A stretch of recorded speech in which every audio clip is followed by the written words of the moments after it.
Hello friends, જય શ્રી કૃષ્ણ. સ્વાગત છે તમારું અમારી ચેનલમાં. તો આજે નવી રેસીપી લઈને આવી ગઈ છું. એ શિયાળામાં ખૂબ જ ખવાતું એવું કચરિયું આજે આપણે બનાવીશું. કચરિયુંને સાની પણ કહે છે, જે આપણે ખાતા હોય છે, જે ખૂબ જ હેલ્થ માટે સારું હોય છે. શિયાળામાં કમર, સાંધા કે હાડકાના દુખાવો હોય એને ખૂબ રાહત મળે છે આ ખાવાથી. તો આપણે સરસ મજાનું કચરિયું આજે બનાવીશું. ચાલો આપણે બનાવવાનું ચાલુ કરીશું. તો કચોરી બનાવવા માટે આપણે આટલી વસ્તુની જરૂર પડે છે, જેમાં મેં અહીં કાળા તલ લઈ લીધા છે, 100 ગ્રામ લીધા છે કાળા તલ. સફેદ તલનું પણ કચોરી બને છે, પણ આજે હું કાળા તલનું કચોરી બનાવીશ. અને ગોળ લીધો છે, જે તલના પ્રમાણ કરતાં થોડોક ઓછો લેવાનો છે. શું કામ કે આપણે એમાં ખજૂર પણ એડ કરવાના છીએ, જે ઓપ્શનલ છે. તમારે ખજૂર ન નાખવો હોય તો તલ હોય એટલો જ ગોળ લઈ લેવાનો છે. અને આ તલનું તેલ લીધું છે મેં 3 ટેબલ સ્પૂન જેટલું. આ સૂંઠ પાવડર છે 1 ટીસ્પૂન જેટલો. ના કોપરાનું ખમણ છે, જે સૂકું કોપરું આવે છે એ મેં ખમણીને લઈ લીધું છે. તમે ઝીણું ખમણ આવે છે એ પણ લઈ શકો છો. અને 2 ટેબલ સ્પૂન જેટલા કાજુ બદામને ઝીણા કટ કરી લીધા છે. અને આ મગજતરીના બી છે. તો આટલી વસ્તુની જરૂર પડતી હોય છે કચોરી બનાવવા. તો ચાલો આપણે કચોરી બનાવવાનું ચાલુ કરીશું. તો કચોરી બનાવવા માટે સૌથી પહેલા તલને આપણે મિક્સર જારમાં પીસી લેવાના છે અધકચરા.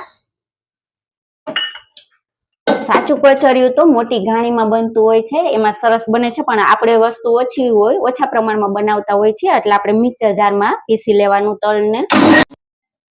તમે જોઈ શકો છો આ રીતના ભૂકો થઈ જાય એટલો આપણે પીસી લેવાનું છે. હવે આપણે એમાં ખજૂર લીધો છે એ એડ કરી દઈશું, 3 ટેબલ સ્પૂન જેટલો છે. હવે એને પણ થોડુંક પીસી લેશું. તો ખજૂર પીસી લીધો. હવે આપણે ગોળ એમાં એડ કરીને પીસી લેવાનો છે. અને ગોળને પણ સારી રીતે મિક્સ કરી લેવાનું પાછું. તો ગોળ નાખીને પણ પીસી લીધું છે. હવે આપણે એમાં તલનું તેલ નાખશું, જે 2 ટેબલ સ્પૂન જેટલું છે એ એડ કરી દેશું. અને પાછું 1 મિનિટ માટે પીસી લેશું. તો તેલ નાખીને પણ પીસી લીધું છે. તો આ બધી જ વસ્તુ આપણે એક બાઉલમાં પહેલા કાઢી લેશું. તમે જોઈ શકો છો આ રીતે થઈ જશે.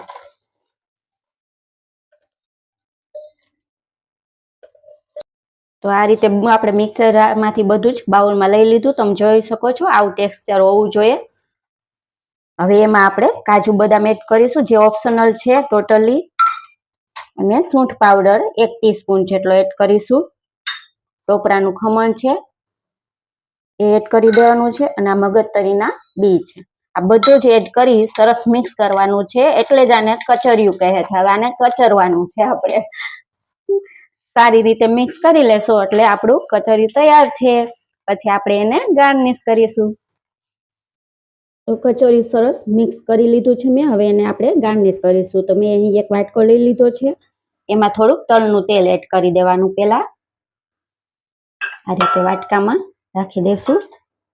હવે એમાં ટોપરાનું ખમણ થોડુંક આપણે આ રીતે રાખી દેશું. અને મગજતરીના બી આ રીતે નાખી દેશું.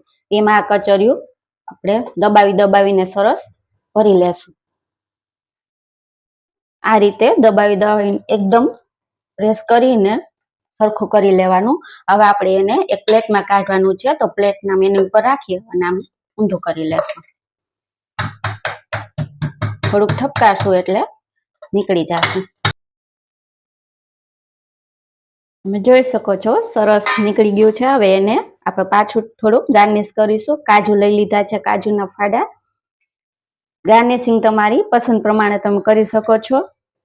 ફ્રેન્ડ્સ, તો આ કચોરિયું હેલ્થ માટે ખૂબ સારું છે. આ શિયાળે તમે જરૂરથી બનાવજો.